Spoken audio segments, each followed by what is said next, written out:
They sold my dead husband's $50,000 diamond ring while I was sitting in the doctor's waiting room, waiting for results that could have changed everything. The ring he slipped on my finger the day he proposed under the oak tree in Beaufort. The one he had resized twice because my arthritis made my knuckles swell. The one he kissed every night before sleep. I came home, opened the safe where I kept it wrapped in blue velvet, and found nothing but an empty indentation and a faint scent of someone else's perfume. When I confronted my son, he barely looked up from his laptop. "Mom, it was just sitting there. We needed the cash for Emily's college deposit. You never even wear it anymore. Just sitting there. 45 years of marriage, reduced to just sitting there." I stood in the hallway holding the empty velvet pouch, feeling the shape of the absence like a missing tooth, and something inside me went completely quiet. Not broken. Not yet. Quiet the way the ocean goes still right before a storm rolls in. My name is Evelyn Harper, and for 69 years I believed family meant loyalty above everything. That a mother's job is to give and give until her hands are empty, and her heart is full of gratitude for the privilege. My husband Thomas taught me that blood doesn't excuse cruelty, but I buried that lesson the day we buried him. Thomas died 18 months ago, peacefully, in his sleep, the way he always hoped he would. One evening he was telling me about the new roses he wanted to plant along the back fence, and by morning he was gone.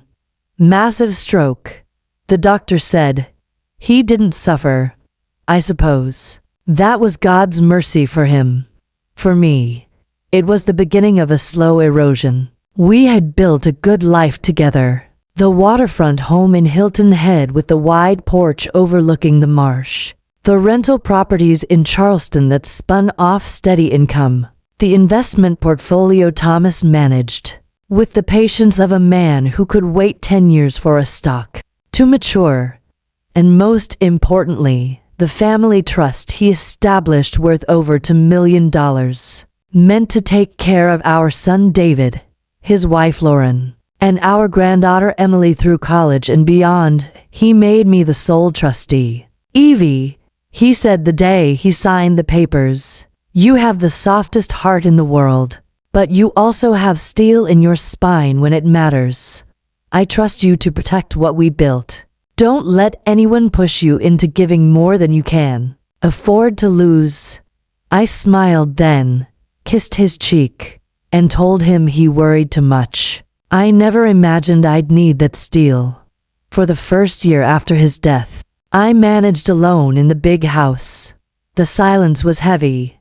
Yes, but it was my silence. I kept the gardens Thomas loved, volunteered at the senior center teaching watercolor classes, hosted bridge nights with ladies I'd known for decades. David and Lauren would visit every few weeks, bring Emily for Sunday lunch, and leave with Tupperware full of my shrimp and grits. Then the comments started. Small, caring comments at first. "Mom, this house is an awful lot to maintain. Mom, what if you had a fall on those stairs? Mom, driving after dark isn't safe anymore." I told myself it was love talking. Children worry. That's what they do. But worry turned into suggestion, suggestion turned into insistence, and insistence turned into a full-scale campaign to move me out of my own home. David would call twice a day just to check in, his tone bright but edged with something I couldn't name. Lauren started dropping by to help with chores I hadn't asked for help with. Emily, my beautiful granddaughter who used to beg to sleep over and make cookies with me, began looking at the house the way teenagers look at outdated phones. Something to upgrade soon. The day they convinced me to move in with them, I was at my lowest. It was the second anniversary of Thomas's proposal, the exact date he'd given me that ring. I was sitting on the porch swing, holding his old pipe that still smelled faintly of cherry tobacco. crying quietly into the wind. David found me. There, knelt beside me just like Thomas used to. Mom, you shouldn't be alone in this big house. Let us take care of you. Dad would have wanted us to keep you safe. He knew exactly which buttons to push. He always had, so I agreed. I packed only what I thought I'd need. Clothes, photos, my watercolors, and the ring safely locked in its velvet pouch inside the small safe I brought with me. I left the Hilton Head house in the care of a management company, still in my name, still fully mine. I told myself it was temporary, just until the grief felt lighter. Their house in Atlanta was beautiful. Modern, open plan, everything shiny and new. My room was at the end of the hall, tastefully decorated in soft grays, with a view of the pool. Lauren had placed fresh lilies on the dresser and hung a framed photo of Thomas and me on our 40th anniversary. You'll feel right at home, she said, hugging me tightly. For the first few weeks, it almost worked. We ate dinner together every evening at first. David would come home from work, loosen his tie, and ask about my day as if he really wanted to know. Lauren cooked elaborate meals, salmon with dill, roasted vegetables, things Thomas and I rarely bothered with, and made sure my plate was filled first. Emily would sit across from me, showing me videos on her phone of dance routines or funny animals, giggling when I pretended to understand the slang. I told myself this was family. This was what I had been missing. But then the quarterly trust distribution came due. $2 million in principal, generating comfortable income every 3 months. My signature released the funds that paid for Emily's private academy, David's leased Lexus, Lauren's spa memberships, the family vacations to Disney and the mountains. Thomas had structured it so the principal stayed protected, but the income flowed freely as long as the trustee approved. I signed the first check after moving in without hesitation. Why would I hesitate? They were taking care of me. After that, things began to shift, slowly. Like sand under a tide you don't notice until your feet are buried. Lauren stopped asking if I wanted coffee in the morning. My favorite mug, the one Thomas brought back from Ireland with the chipped handle, disappeared from the cabinet and was replaced by matching modern ones. When I asked, she said it must have broken and been thrown away. Accidents happen. David started working late more often. When he came home, he'd go straight to his office. Door closed, voice low on phone calls I wasn't meant to hear. If I knocked to offer a cup of tea, he'd wave me away without looking up. Emily, my sweet girl who used to climb into my lap for stories, began spending all her time in her room or out with friends. When she did pass through the kitchen, she'd give me a quick hug that felt obligatory, then disappear again. I started eating dinner alone more nights than not. At first they'd say, "Oh Mom, we thought you'd already eaten," or "We didn't want to disturb your show." Then they stopped explaining altogether. I'd hear their laughter from the dining room, the clink of wine glasses, conversations about people and places I didn't know.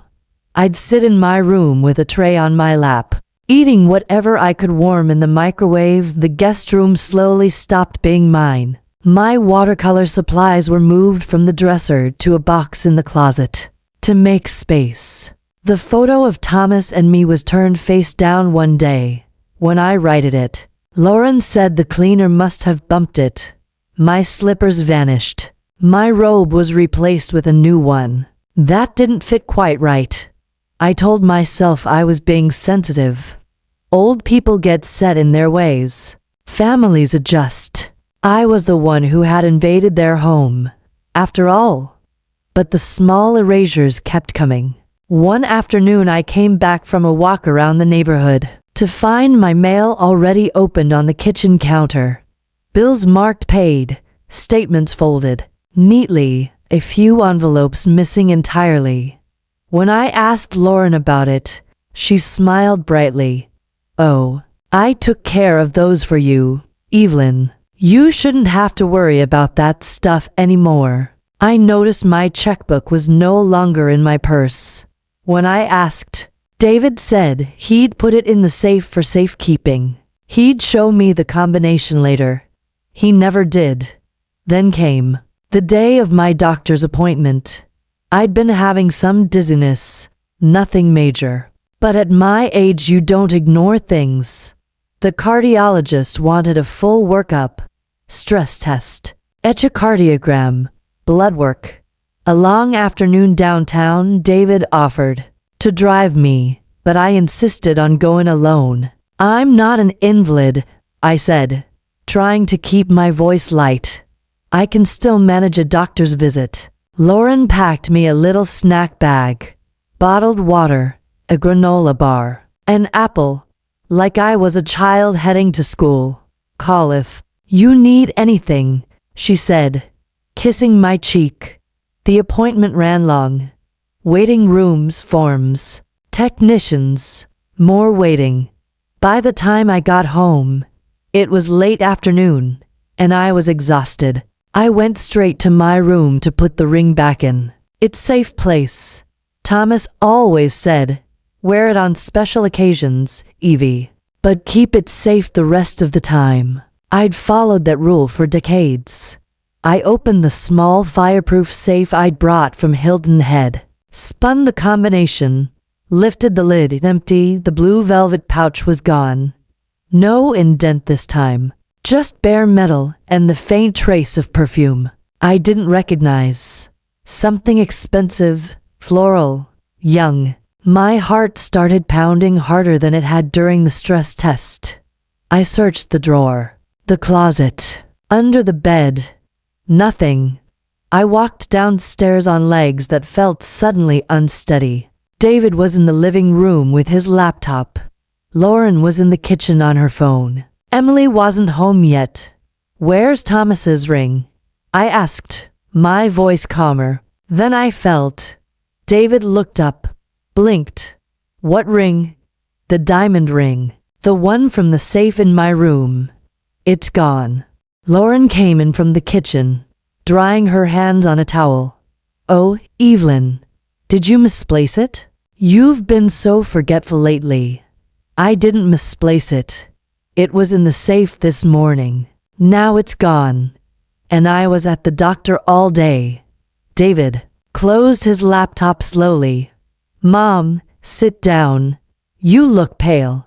"I'll sit when someone tells me where my husband's $50,000 ring is." Lauren and David exchanged a glance. "Quick." "Practiced," David sighed. "We sold it." Just like that. "We sold it. We sold it." David said it casually, like announcing the weather. Lauren nodded, adding, "It was appraised at $50,000, Mom. But we got 38 cash the same day. Emily's tuition was due, and the school wouldn't wait. 38,000 for the ring Thomas saved 2 years to buy me. The one he proposed with on bended knee when we were too poor to even dream of a house like this." I stared at them. "You took it from my safe while I was at the cardiologist." David shrugged. "You gave us the combination when you moved in, remember, for emergencies." "I hadn't. I never had." Lauren stepped closer, voice soft, patronizing. "Evelyn, you haven't worn it in years. It was just sitting in that safe collecting dust. We thought you'd understand. Family helps family. Family helps family. By stealing from a widow while she waits for heart test results." I felt the room tilt. My hand went to my chest, not from the dizziness the doctor warned about, but from something colder. "How long have you been planning this?" They exchanged another glance. Lauren spoke first. "It wasn't planned. It was necessary. Things have been tight. The market dipped. David's bonus didn't come through. David cut in. And honestly, Mom, you don't need that kind of money locked away in jewelry. You're taken care of here. Taken care of. Like a pet. Fed, sheltered, but never asked.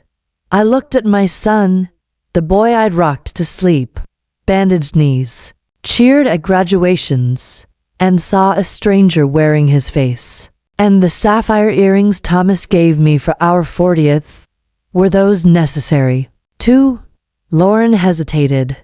Emily borrowed them for prom. She? Lost one. Lost. $30,000 lost. And my pearl necklace. David sighed. Sold. For the pool repairs. You love swimming, Mom. I didn't swim anymore.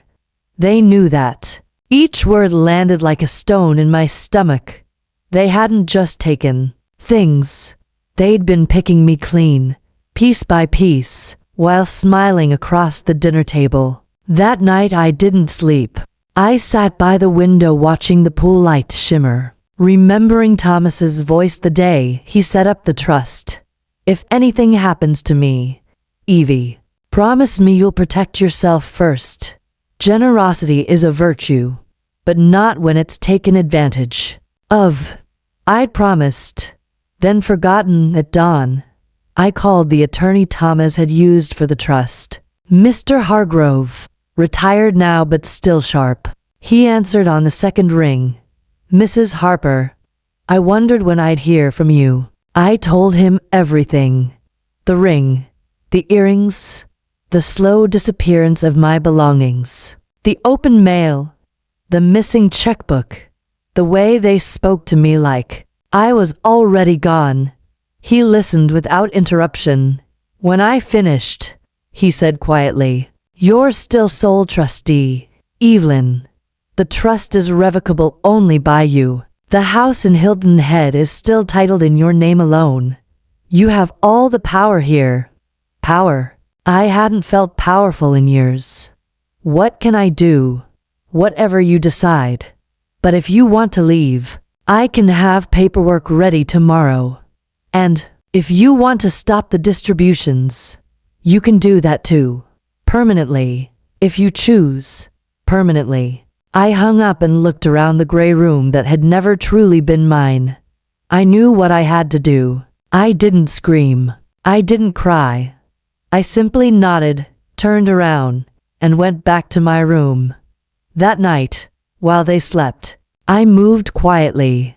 I gathered the few things that were truly mine. Thomas's old letters, our wedding album, my watercolor set, the empty velvet pouch that once held the ring. I packed one suitcase. Everything else I left behind. The next morning, I acted as if nothing had changed. I made coffee, smiled at Lauren when she came downstairs, asked Emily about school. They relaxed, thinking the storm had passed, that I'd accepted their explanation like I'd accepted everything else. But inside, the steel Thomas had seen in me was hardening. Over the next 2 weeks, I planned in silence. I met Mr. Hargrove 3 times at a quiet cafe downtown. He brought documents, explained options, answered every question without rushing me. The trust was mine to control. Completely. Thomas had made it irrevocable in their favor only if I chose to keep the distributions flowing. But as trustee, I could suspend, reduce, or terminate them at any time, for any reason, without explanation. The Hilton Head house was still titled solely in my name. No one else had claim. I arranged for a moving company to ready the house. Cleaners, gardeners, new locks, utilities turned back on. I opened a new bank account in my name only. Transferred what little was left in the joint checking I'd once shared with them. I booked a taxi for 4 a.m. on a Thursday. The night before I left, I wrote a short letter and placed it on the kitchen island to David, Lauren, and Emily. I have returned to my home in Hilton Head, effective immediately. All distributions from the family trust have been terminated permanently. The principal will remain invested, but no further funds will be released. The house here is mine, and I choose to live in it alone. Any legal questions can be directed to Mr. Hargrove, whose details are attached. I wish you well in building your own future. Evelyn signed it with my full name, Evelyn Marie Harper. The way I hadn't signed anything in years. At 4 a.m., the taxi pulled up silently. I walked out with my suitcase, closed the door softly behind me, and didn't look back. The drive to Hilton Head took 3 hours. I watched the sunrise over the marshes, pink and gold, just like the morning Thomas proposed. When I arrived, the house welcomed me like an old friend. The cleaners had left windows open. The ocean air filled every room. My furniture was uncovered. The gardens trimmed, fresh linens on our bed. I unpacked slowly, placed Thomas's letters on the nightstand, hung our wedding photo where it had always been, set the empty velvet pouch in a drawer, a reminder, not a wound. Then I slept, deeply, peacefully. For the first time in 18 months. The calls started that afternoon. David first, voice shaking with rage. Mom, what the hell is this? You can't just cut us off. We have bills. Emily's school. You sold my husband's ring while I was at the doctor, I said calmly. You stole from me. Now you'll learn to live without my money. Lauren, next, tearful. Evelyn, please. We made a mistake. Come back. We'll buy you a new ring, anything. There is no new ring. There was only one. And you sold it. Emily called once. Grandma, Mom says we might lose the house. Are you really doing this? I softened for a moment, hearing the little girl who once picked seashells with me. But then I remembered how she'd worn my stolen earrings without a second thought. Yes, sweetheart, I am. You'll be okay. You're young. You'll figure it out. She hung up crying. Mr. Hargrove later confirmed they'd hired a lawyer to challenge the trust. The lawyer reviewed the documents, then advised them it was ironclad. They could sue, spend years and hundreds of thousands, and still lose. They didn't sue. Months passed. I rebuilt my life. Quietly, joyfully.